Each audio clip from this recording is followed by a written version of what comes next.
In this tutorial, we'll be looking at how to write text to a console screen. First thing you need to do is load up Visual Studio. Your version might look slightly different to mine because I'm using Visual Studio 2019. Then you need to select the Create a New Project button. You have several options here. Remember, Visual Studio can be used in many different programming languages. We'll be doing the console app, so make sure you click that version. Next step is to click the Next button. You'll now need to give your project a name, so we're going to call ours Hello World. Also, make sure you save your project to a location you'll remember.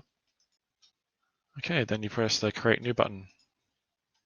The first thing you'll notice with Visual Studio is that it's a text-based application, unlike visual-based ones you might have used before. Break down the components are, the main part here is the main interface. We call this the Solution Explorer. This is where we do our coding. On the right-hand side here, we have our Solution Explorer, where we can look at our different classes and that. We'll look at that in future tutorials. And then we have the Properties window, which is more important when we do our visual programming.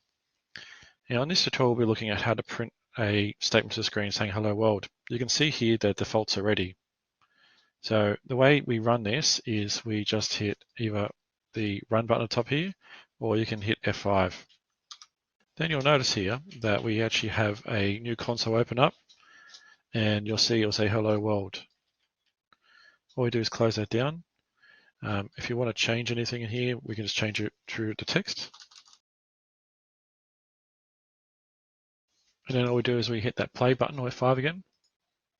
And you can see that basically it'll print the plain text. And that's basically how you start off C#. Thank you for watching this tutorial.